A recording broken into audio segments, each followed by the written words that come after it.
Hello friends, कैसे हैं आप लोग। दोस्तों, हम लोग बात कर रहे हैं इकोनॉमिक ग्रोथ और डेवलपमेंट के बारे में। तो बेसिकली जब हम ग्रोथ और डेवलपमेंट की बात करते हैं तो हम काफ़ी ऑथर्स के बारे में बात करते हैं। हम लोग इस वीडियो में बात करने वाले हैं रोस्टोस के बारे में।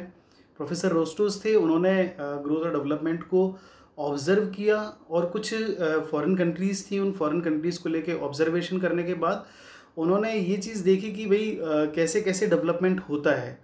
और उस डेवलपमेंट को उन्होंने 5 स्टेजेस में, देयर आर 5 स्टेजेस में उन्होंने उसको बाइफरकेट कर दिया, डिवाइड कर दिया।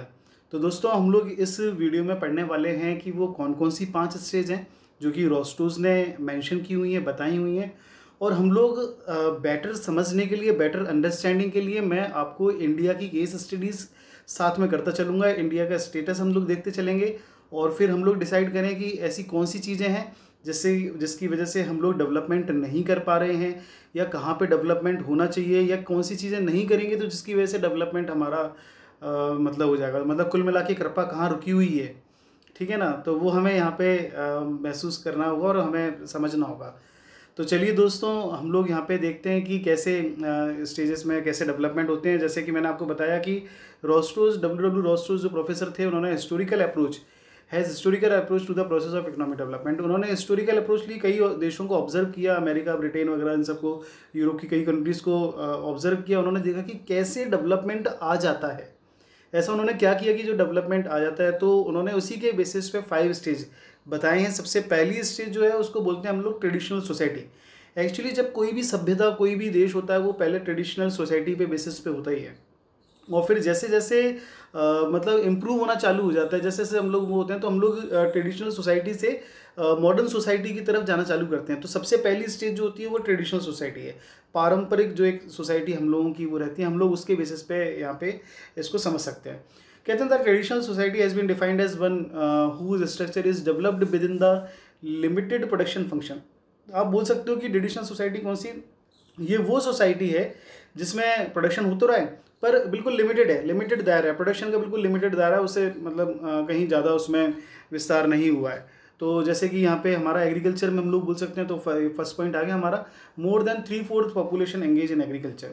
कि 3/4 पॉपुलेशन से ज़्यादा कि हम लगभग एग्रीकल्चर में रहे। तो दोस्तों, हमारी इंडिया की आज भी पॉपुलेशन कम से कम हाफ पॉपुलेशन तो मान ही लो कि जो एग्रीकल्चर के ऊपर डिपेंड है, और मतलब जो एग्रीकल्चर में जहाँ से उनका एम्प्लॉयमेंट है। तो ये वाला क्राइटेरिया तो फर्स्ट ट्रेडिशनल सोसाइटी तो खैर हमारी, हम लोग थोड़ा सा आगे एम्प्लॉयमेंट के नज़रिए से थोड़ा आगे निकल आए हैं, है ना। लेकिन अमेरिका, ब्रिटेन में ये 2%, केवल 2% of peoples are engage in employment. तो ये तो हम वो लोग काफ़ी आगे हैं अगर देखा जाए तो, अगर इस क्राइटेरिया से देखा जाए तो। यहाँ पे 3/4 पॉपुलेशन एग्रीकल्चर में है, और जो उस एग्रीकल्चर से जो इनकम आती है, it is the main source of income of the state. जो सरकार की मुख्य आय का जो जरिया है वो किससे होता है, वो एग्रीकल्चर से होता है। अच्छा, इसको खर्च कहाँ करती है सरकार? It is spend on construction of temples and other monuments. तो क्या हमारी सरकार, हमारी देश की सरकार आज भी मतलब मोनूमेंट्स के ऊपर खर्चा कर रही है क्या पैसा? अगर कर रही हैं तो ये तो फर्स्ट स्टेज में आ गए अगर देखा जाए तो, है ना। मतलब कई ऐसे आपको मिलेंगे, कई ऐसी कैरेक्टरिस्टिक्स मिलेंगी कि आपको ऐसा लगेगा कि यार हमारा इंडिया फर्स्ट स्टेज में है कि सेकंड स्टेज में, थर्ड स्टेज में, कौन सी स्टेज में है। लेकिन मैं आपको बताऊं दोस्तों, हमारी जो मेट्रो सिटीज़ हैं, वो मेट्रो सिटीज़ हमारे यहाँ जो इंडिया में डेवलपमेंट हुआ है, वो इंडिया में डेवलपमेंट बैलेंस डेवलपमेंट नहीं है। बैलेंस ग्रोथ के बारे में भी हम लोग पढ़ेंगे अभी आगे, ठीक है। तो वो बैलेंस डेवलपमेंट नहीं है। बैलेंस डेवलपमेंट मतलब एक्चुअली अगर समझा जाए तो कुछ जो मेट्रो सिटीज़ हैं वो बहुत आगे निकल गई हैं, और कुछ जो गाँव हैं और या कुछ जो शहर हैं, वो कस्बे टाइप के जो मतलब हमारे इंडिया, वो बहुत पीछे हैं अभी। तो कई ऐसी जगह हैं कि भाई वो चीज़ मतलब हमें इम्प्रूव करने की ज़रूरत है। तो it is spend on construction on temples के ऊपर, मोनूमेंट्स के ऊपर। तो अभी जो मोदी गवर्नमेंट ने मोनूमेंट्स बनवाए थे तो उसमें क्रिटिसाइज़ यही हुआ था, सरदार वल्लभ भाई पटेल की बनाई थी ना, तो उसके पीछे यही हुआ था कि भाई हॉस्पिटल्स बनवा लेते, एजुकेशनल सिस्टम्स बनवा लेते। तो जैसे अभी कोरोना टाइम पे तो फील हो रहा है कि भाई कितने हॉस्पिटल्स की कमी है। तो ये चीज़ों के ऊपर खर्चा होना चाहिए। ऑल्सो ऑन एक्सपेंसिव वेडिंग, शादियों के ऊपर। शादियाँ भी हमारे यहाँ खर्चीली होती हैं क्या? बिल्कुल, शादियाँ खर्चीली। ये तो फर्स्ट ट्रेडिशनल मतलब पुरानी उस पर बताया हुआ है। तो ये बात तो है। वेडिंग्स एंड फ्यूनरल, मतलब ये अभी भी हमारे यहाँ आप देखोगे कई जगह ट्रेडिशनल सोसाइटी चली आ रही है। This is the characteristics of traditional society. Prosecutions of war, उसके ऊपर खर्चा होता है, वॉर पे खर्चा होता है, तो वो तो हमारा लगा ही रहता है लगभग, है ना। हालांकि भारत मतलब बड़ा शांति प्रिय देश है, लेकिन फिर भी मतलब कोई ना कोई आके लड़ता तो हम जवाब दे देते हैं, उसमें हमारा क्या है। Techniques of production are fix, productions की टेक्निक फिक्स है, थोड़ा सा चेंज हुआ है आप देखो, लेकिन एग्रीकल्चर में कई भी है, कई ऐसी जगह एग्रीकल्चर की हैं जहाँ पे हमारे यहाँ टेक्निक्स ऑफ प्रोडक्शन जो है वो अभी भी फिक्स हैं, अभी भी फिक्स हैं और पुराने तौर तरीक़ों से ही खेती हो रही है। अब तो ये क्वेश्चन अराइज होने लगा है कि भाई पुराने तौर तरीके कब बदल पाएंगे, हमारा देश कितना आगे निकल रहा है, लेकिन कई ऐसी जगह है जो अभी भी पुराने तौर तरीके पे खेती चल रही है। तो दोस्तों कई देखो होता क्या है कि आप ही लोगों में से जाके कोई ना कोई वहाँ पे पॉलिसीज़ बनाता है, मिनिस्टर्स या फिर कोई मतलब जॉब में वहाँ पे है ना, तमाम कोई गवर्नमेंट एम्प्लॉय बनेगा, आप लोग बहुत अच्छी अच्छी पोजीशन वगैरह वो करने वाले। तो इसको इस तरीके से नहीं पढ़ना है कि भाई एग्जाम में दे दिया काम खत्म कर दिया, भाई क्या कारण है कि हमारा देश पिछड़ा हुआ है या क्या वो चीज़ें, और कहाँ पे अगर हम कोशिश करें तो हाल मतलब इम्प्रूवमेंट हो सकता है। तो कभी भी आपको मौका मिले टेक्निक्स ऑफ प्रोडक्शन को इम्प्रूव करने के लिए तो हमेशा तत्पर तैयार रहना, ठीक है ना, तत्पर तैयार रहना कि नहीं बिल्कुल हमें कोई भी मौका मिला हाँ तो करते हैं। तो कई बार डिसीजन सोचने में भी बात वो होता है कि करेंगे नहीं करें नहीं करो, है ना, सोचने वाली बात ही नहीं है। अब नहीं होगा तो कब होगा, 70 ईयर्स इंडिपेंडेंस हो गया, पॉपुलेशन इंक्रीज अलोंग मैल्थिशियंस लाइन, ये तो बड़ा कष्टदायी लाइन है ये तो। देखो बिना पॉपुलेशन कंट्रोल के डेवलपमेंट नहीं हो सकता, हमें इमरजेंसी अर्जेंट बेसिस पे पॉपुलेशन कंट्रोल करना पड़ेगा। एक एक डिकेड में, एक एक दशक में 15-15, 20-20 करोड़ की पॉपुलेशन इंक्रीज हो रही है। With this growth of population you can't survive. आप देखो ना हमारे यहाँ देखो ट्रेडिशनल सोसाइटी, अगर कायदे से देखा जाए तो हम लोग पहली स्टेज पे पढ़े क्या अभी, देखो ना पहली स्टेज पे पढ़े क्या, महंगी शादी होती है क्या, होती है, खर्चा मोनूमेंट्स पे कर रहे हैं क्या, हाँ कर रहे हैं, ठीक है, और उसके बाद ये मतलब प्रोडक्शन फिक्स है, हाँ कई जगह फिक्स है, और पॉपुलेशन इंक्रीज हो रही है, तो कायदे से हम लोग तो पहली स्टेज पे पढ़े हुए देखा जाए तो। चलो ऐसा नहीं है, और भी स्टेज है, मैंने बताया ना कई जगह पहली स्टेज पे पढ़ी है, तो धक्का तो लगे वो सेकंड स्टेज पे तो आए कई जगह जो हैं, आगे तो बढ़े, ऐसी तो सभी आगे बढ़ेंगे। जब देश के लोग तरक्की करेंगे तभी तो देश तरक्की करेगा। देखें pre conditions for take off के लिए प्री कंडीशंस क्या है, this condition mainly include social, political and economic fields. मतलब वो कहते हैं ना हवाई जहाज टेक ऑफ करने से पहले, टेक ऑफ करेगा तो उससे पहले वो स्पीड बनाता है, रनवे पे पहले दौड़ता है, रनवे पे दौड़ते दौड़ते दौड़ते फिर उसकी एकदम स्पीड बढ़ जाती है, फिर वो टेक ऑफ कर जाता है वो। तो ऐसे ही हमारी इकोनॉमी भी है, वो स्पीड बनाती है पहले, फिर उसके बाद वो तो स्पीड कैसे मालूम पड़ेगा कि हमारी मतलब टेक ऑफ करने के लिए तैयार है हमारी इकोनॉमी। जरा देखते हैं जरा कौन कौन से पॉइंट पे देखे जरा हो रहा है क्या वो टेक ऑफ वगैरह। ये change in societies attitude, science को लेके एटीट्यूड में चेंज होना चाहिए, और बहुत ज़बरदस्त एटीट्यूड में चेंज है साहब साइंस को लेके। गली गली में टिकटॉक के वीडियोस बन रहे हैं, बहुत बढ़िया। अब तो खैर मतलब ये गांव गांव में पता नहीं कहाँ कहाँ कैसे कैसे मतलब टेक्नोलॉजी और सब चला भी लेते हैं, सब ऑपरेट कर लेते हैं, बहुत अच्छा वो है। Risk taking, oh my God, risk taking कैसे हो पाएगा। रिस्क टेकिंग एक्चुअली क्या होता है, देखो हमारा एजुकेशन सिस्टम ऐसा नहीं है। हमारा एजुकेशन सिस्टम में हम लोग क्या करते हैं, अच्छी पढ़ लिख के हमें क्या करना है, जॉब करना है, कहीं अच्छी जॉब लग जाए, काम खत्म, लाइफ सेटल, बढ़िया मजानी लाइफ जीने का। लेकिन ऐसा नहीं है, हमारे एजुकेशन सिस्टम में बिजनेसमैन बनना नहीं सिखाते हैं। तो बेसिकली यहाँ पे बात करें, कहीं बिजनेसमैन को आगे आना पड़ेगा। आप समझो अगर हर कोई जॉब लेने की बात करेगा तो जॉब देगा कौन।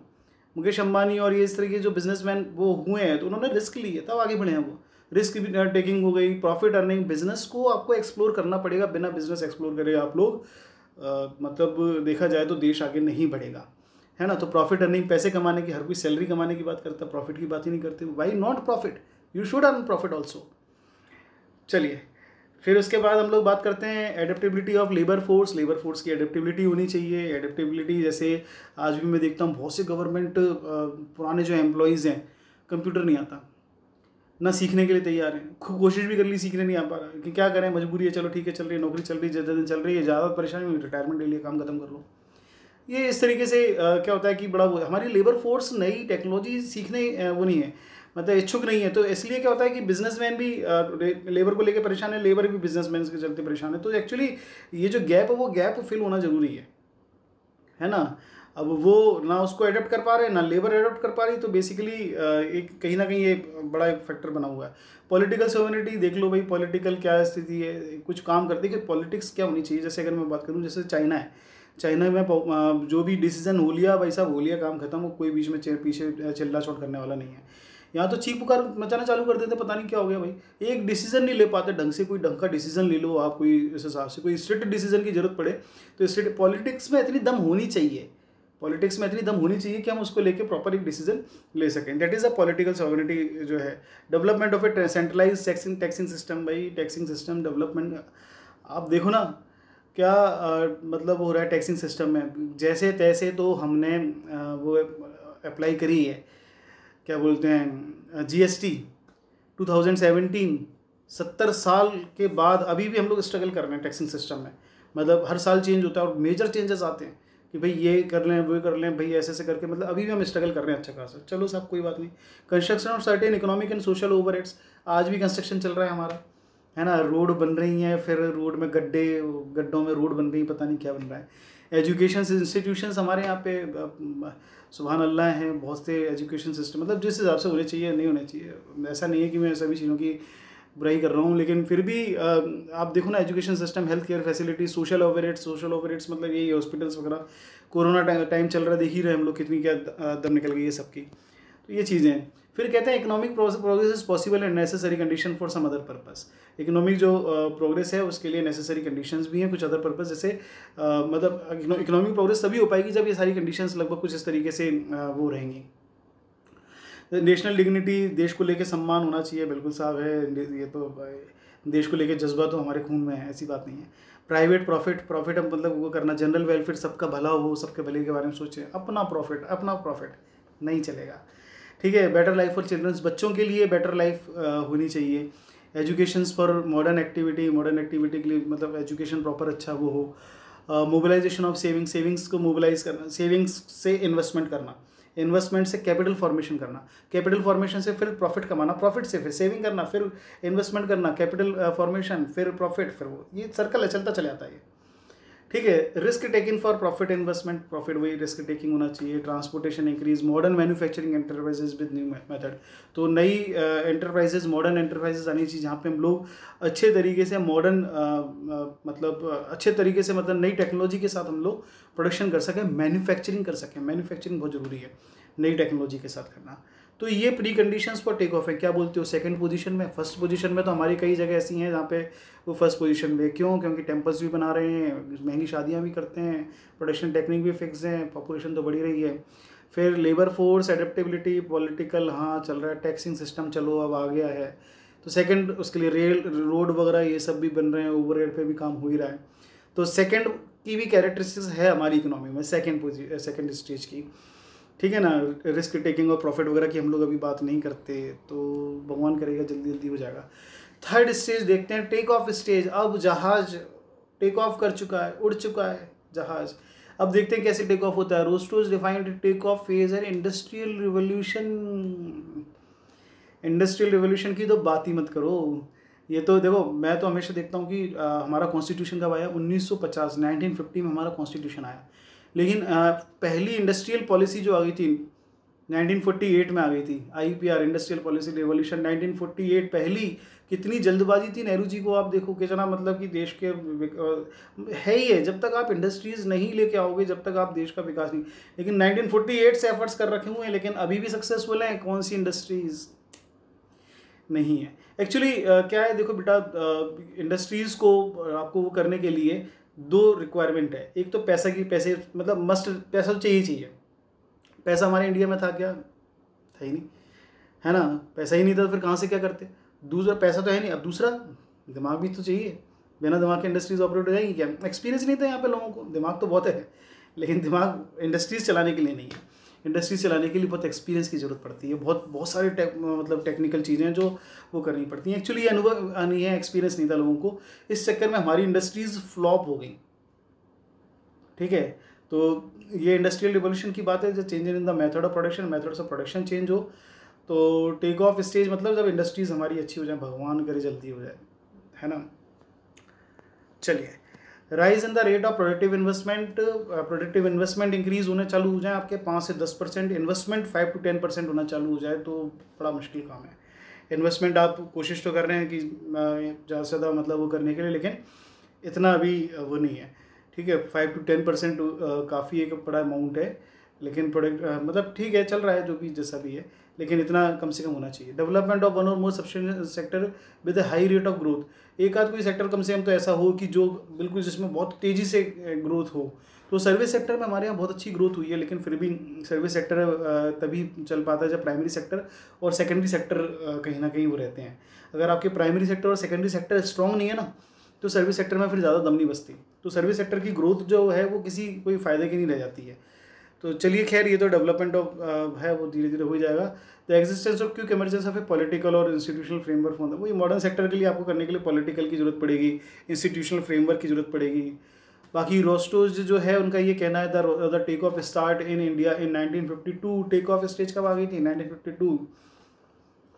एंड इंडिया टेक ऑफ कब कर चुका था? 1964। वो हो सकता है टेक ऑफ करने के बाद फिर हवा में लड़खड़ा गया हो, या फिर वो रोस्टोज जो थे वो हो सकता है कि मुंबई दिल्ली घूम के चले गए हों, है ना। उनको अगर वो कहीं छत्तीसगढ़ या कोई गांव घुमा लेते तो वो ट्रेडिशनल सोसाइटी से भी पहले एक स्टेज बना लेते कोई, अरे उससे पहले की भी कोई स्टेज है। चलो खैर छोड़ो, ये सब तो मजाक की बातें वो हैं, जगमरे हो जाते हैं। लेकिन फिर भी देखा जाए तो ये सब चीज़ें चाहिए टेक ऑफ करने के लिए। तो टेक ऑफ मतलब जैसे सबसे पहले समझा जाए तो टेक ऑफ मतलब इंडस्ट्रीज़। थर्ड में हमने बात कर फोकस करा किसके ऊपर करा है? थर्ड में फोकस करा इंडस्ट्रीज़ के ऊपर। Manufacturing sector high rate of growth होना चाहिए इसके ऊपर। फिर उसके बाद हम लोग बात करते हैं ड्राइव टू मैच्योरिटी। मैच्योरिटी मतलब जैसे होता है ना, प्लेन उड़ गया हवा में पहुंच जाता है, फिर वो अब स्थिर ऊपर आराम से फिर वो उसी के ऊपर चलता चला जाता है। वो मतलब that is the point of maturity. अब जैसे यूरोपियन कंट्रीज़ हैं, उन्होंने डेवलपमेंट कर लिया, अब वो बढ़िया आराम से मजे कर रहे हैं, एंजॉय कर रहे हैं, मतलब आराम से ठीक है, उनका मतलब इतना इनकम हो जाती है, बन जाती है और काम खत्म। चलो, तो the Rostow defines as a period में society modern technology to the bulk of its resources. ज़्यादा से ज़्यादा रिसोर्स उसके ऊपर मॉडर्न टेक्नोलॉजी। आप समझिएगा ये क्या फैक्टर है, मैं बार बार क्यों कह रहा हूँ कि हमें गाँव को साथ में लेके चलना पड़ेगा। ये इसलिए यहाँ से मालूम पड़ता है कि ज़्यादा से ज़्यादा रिसोर्सेज के अपने ऊपर मॉडर्न टेक्नोलॉजी लगाई, लेकिन हमने पहले ये देखा है कि हमारे कई गाँव में अभी भी बहुत पुराने तौर तरीके चले आ रहे हैं। उन वहाँ मॉडर्न करना जरूरी है। अगर वो मॉडर्नाइज सारे जो रिसोर्सेज हैं उनको मॉडर्नाइजेशन में डाल दो, तब बात बनेगी। चलिए, it is a period of long substantial economic growth over 4 decade. कम से कम ये जो ग्रोथ का पीरियड चले ना, 4 डिकेड्स तक चले, 40 साल चल रहा तो था। अभी हमारे इंडिया में 2011-12 के बाद अच्छी ग्रोथ रेट आ गई थी और उसके बाद फिर चलती चली गई। 2019 में थोड़ा सा डाउनफॉल भी देखा हमने, लेकिन कोई बात नहीं है। लेकिन ठीक है, अभी ये मतलब 7-8 साल चल के रह गया, इसको थोड़ा सा कम से कम 30-35-40 साल और चलाना पड़ेगा, तब बात बनेगी, ठीक है ना। तो new production technique take place in the place of old ones. तो पुरानी जो ओल्ड वंस की टेक्नोलॉजी थी उसके नई टेक्नोलॉजी का वो करने ना। New leading sectors are create, rate of next net investment है ओवर 10%। आपकी जो 10% ऑफ नेशनल इनकम, नए सेक्टर्स बन जाएं, उनमें नेट इन्वेस्टमेंट हो जाए और इन्वेस्टमेंट से इनकम, नेशनल इनकम की जो ग्रोथ रेट है वो 10%, हाई ओवर 10%। 10% तक तो नहीं पहुंच पाए, 8.2% तक तो आ गए थे हम लोग, हमारी ग्रोथ रेट वगैरह, है ना। लेकिन भगवान करेगा आएगी, टेंशन ना लो, ठीक है। बहुत दम है हमारी इकोनॉमी में। फिफ्थ पॉइंट है high mass consumption. It is the stage eight which the extensive use of automobiles. Fifth stage क्या है? जब देखो पूरा ग्रोथ हो जाती है, उसके बाद खूब पैसा हो जाता है, पैसे वाली इकोनॉमी हो जाती है, फिर क्या करते हैं वो लोग? खर्चा करते हैं, हाई मास कंजम्पशन, ठीक है। क्या? ऑटोमोबाइल सेक्टर, अरे मर्सिडीज, BMW, कौन सी गाड़ी लॉन्च हुई है? नहीं, BMW ले आओ। अच्छा, मोबाइल वगैरह तो हम लोग भी करते हैं, है ना। नया आईफोन आया है, ले आओ, सारे सोल्ड हो जाते हैं 1-2 घंटे में ही। ड्यूरेबल कंज्यूमर गुड्स वगैरह, लेकिन वो नहीं है ना, तो मतलब गाँव वगैरह में नहीं होता ना ड्यूरेबल गुड्स वगैरह। ड्यूरेबल गुड्स मतलब जैसे घरेलू आइटम्स वगैरह हो गए, कुछ इस तरीके से आइटम्स हो गए। हाउस होल्ड गैजेट्स दिखे हुए हैं। College education to half population, आधी से ज़्यादा जनसंख्या कॉलेज में इन्वॉल्व हो। कॉलेज की पॉपुलेशन मतलब कॉलेज की नॉलेज ले ले, कॉलेज एजुकेशन ले ले, है ना। ये भी वो चल रहा है, धीरे धीरे हाई मास कंजम्पशन की तरफ हम लोग जा रहे, मतलब अलग अलग है। Metro cities high mass consumption की तरफ जाती हैं। ऑटोमोबाइल सेक्टर बहुत अच्छा है, खूब मोबाइल बिकते हैं, मोबाइल और ये सब गाड़ियाँ वाड़ियाँ खूब बिकती हैं, ऑटोमोबाइल सेक्टर वगैरह, ठीक है। ड्यूरेबल कंज्यूमर गुड्स हैं, कंज्यूमर गुड्स भी मतलब काफ़ी मतलब चलते हैं, काफ़ी लोग परचेस करते हैं, ठीक है। हाउस होल्ड गैजेट्स वगैरह भी करते हैं। तो मेट्रो सिटीज़ जा रही हैं, लेकिन हमारे यहाँ मिक्स है, एक पूरा मिक्स कल्चर है। कई हमारे यहाँ इंडिया में आपको ऐसी जगह मिलेंगी जो फर्स्ट ट्रेडिशनल स्टेज में पड़ी हुई हैं, सेकंड स्टेज में भी, थर्ड में भी, फोर्थ में इंडस्ट्रीज़ और थर्ड में इंडस्ट्रीज आ जाती हैं। तो कई जगह इंडस्ट्रीज़ अच्छी चल रही हैं, जैसे कई स्टेट है वहाँ पे इंडस्ट्रीज़ अच्छा काम कर रही हैं, ठीक है, कह सकते हैं। लेकिन कई हमारे यहाँ फर्स्ट स्टेज में भी पड़ी हुई हैं और कई फिफ्थ में भी है। कहते हैं historically the USA was the first to reach the stage of high mass consumption in 1920। 1920 में हाई मास कंजम्पशन यूएसए में आ चुका था। 1920 में यूएसए में आया, ब्रिटेन में 1930 में आया, जापान और वेस्टर्न यूरोप में 1950 में आया। तो ऐसे करके आया, भगवान करे हमारे यहाँ भी जल्दी आ जाए 1950 ना, तो 1930 मान लो, तो 2030 तक तो आ जाना चाहिए ब्रिटेन में, जब 1930 में आ गया। तो चलिए खैर, होप सो जल्दी आ जाए, और होप सो आपको ये वीडियो अच्छा लगा होगा। पिछले वीडियोस में, कई वीडियोस में आपने बहुत अच्छे कमेंट्स करे हैं, बहुत प्यार मिला आपको, बहुत आपका प्यार काफ़ी मिला मुझे, और मतलब बहुत अच्छा लगा। और ऐसे ही अच्छा लगता है, आप अपना प्यार देते रहें, वीडियो को शेयर सब्सक्राइब करते रहें। काफ़ी कोई ऐसी लगता है आपको कोई ऐसे टॉपिक्स के ऊपर, तो हम बिल्कुल वीडियो बना सकते हैं। आपके जो सजेशंस होते हैं, कमेंट्स होते हैं, मतलब हमारे टारगेट पे रहते हैं कि भाई हम वो काम करें। तो दोस्तों अच्छे कमेंट्स, अच्छे जो हैं आप बताते चलिए, सजेशंस देते चलिए, हम लोग ज़रूर उस पर वर्क करके उसको ज़रूर आगे बेहतर बनाने की कोशिश करेंगे। ठीक है दोस्तों, चैनल सब्सक्राइब करें, शेयर करें, लाइक करें। बाकी नई वीडियो मुलाकात होती है। Thanks a lot.